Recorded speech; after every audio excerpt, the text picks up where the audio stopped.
നമസ്കാരം സുഹൃത്തുക്കളെ, ഇന്ന് നമ്മൾ സംസാരിക്കാൻ പോകുന്നത് 2026-ലെ വലിയ നോമ്പ് അഥവാ 50 നോമ്പിന്റെ ആത്മീയ യാത്രയെക്കുറിച്ചാണ്. ഇത് കേവലം ഒരു ഭക്ഷണ ക്രമീകരണമല്ല, മറിച്ച് ക്രിസ്തുവിന്റെ പരസ്യ ശുശ്രൂഷയിലെ അത്ഭുതങ്ങളിലൂടെയും കഷ്ടാനുഭവങ്ങളിലൂടെയും കടന്നുപോകുന്ന ഒരു വലിയ തീർത്ഥാടനമാണെന്ന്. ഫെബ്രുവരി 15-ന് കൊത്തിനെ ഞായറിലൂടെയാണ് നമ്മൾ ഈ യാത്ര തുടങ്ങുന്നത്. ഗലീലയിലെ കാനായിൽ വെള്ളം വീഞ്ഞാക്കി മാറ്റിയ കർത്താവിന്റെ ആദ്യത്തെ അത്ഭുതത്തെയാണ് അന്നേ ദിവസം നമ്മൾ ഓർക്കുന്നത്. കല്യാണ വീട്ടിലെ കുറവുകൾ പരിഹരിച്ച ക്രിസ്തു നമ്മുടെ ജീവിതത്തിലെ കുറവുകളും പരിഹരിക്കും എന്ന ഓർമ്മപ്പെടുത്തലാണ് ഇത്. തൊട്ടടുത്ത ദിവസം ഫെബ്രുവരി 16-ന് വലിയ നോമ്പ് ഔദ്യോഗികമായി ആരംഭിക്കുന്നു. നോമ്പിന്റെ 2-ാം ഞായറാഴ്ച, അതായത് ഫെബ്രുവരി 22-ന് ഗർഭോ ഞായർ വരുന്നു. കുഷ്ഠരോഗിയെ സുഖപ്പെടുത്തിയ ആ ചരിത്രം നമ്മോട് പറയുന്നത്, പാപമാകുന്ന കുഷ്ഠം പിടിച്ച നമ്മുടെ ആത്മാവിനെ കഴുകി വെളുപ്പിക്കാൻ ദൈവം തയ്യാറാണെന്നാണ്.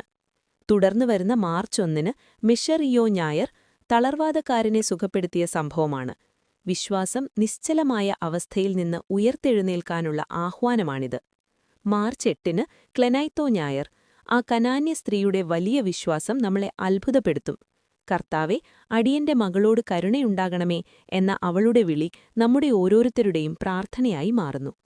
നോമ്പിന്റെ കൃത്യം പകുതിയിൽ മാർച്ച് 11-ന് പാതി നോമ്പ് വരുന്നു.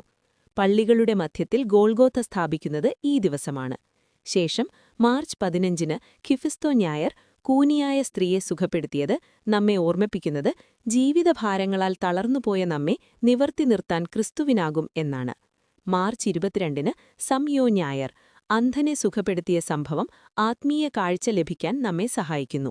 ഈ നോമ്പുകാലത്ത് തന്നെ ദൈവപുത്രന്റെ ജനന അറിയിപ്പിന്റെ വചനിപ്പു പെരുന്നാൾ മാർച്ച് 25-ന് ആഘോഷിക്കുന്നു എന്നത് വലിയൊരാത്മീയ സന്തോഷമാണ്.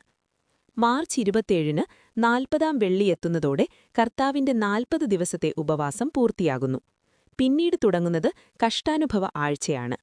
മാർച്ച് 29-ന് ഓശാന ഞായർ, രാജാവായി ക്രിസ്തു ജെറുസലേമിലേക്ക് പ്രവേശിക്കുന്നു. തുടർന്നു വരുന്നത് ഏപ്രിൽ 2-ലെ പെസഹ വ്യാഴമാണ്. വിശുദ്ധ കുർബാനയുടെ സ്ഥാപനവും വിനയത്തിന്റെ അടയാളമായ കാൽ കഴുകൽ ശുശ്രൂഷയും ഈ ദിനത്തിന്റെ പ്രത്യേകത. പിറ്റേന്ന് ഏപ്രിൽ 3-ന് ദുഃഖവെള്ളി, ലോകത്തിനു മുഴുവൻ വേണ്ടി ക്രിസ്തു ക്രൂശിക്കപ്പെട്ട ദിവസം.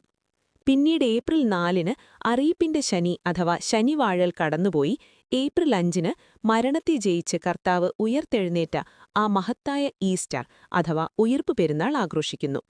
ഉയിർപ്പിനു ശേഷം 40-ാം ദിവസം, അതായത് മെയ് 14-ന് സ്വർഗാരോഹണ പെരുന്നാളും 10-ാം ദിവസം മെയ് 24-ന് പെന്തിക്കോസ്തി പെരുന്നാളും കടന്നുവരുന്നു.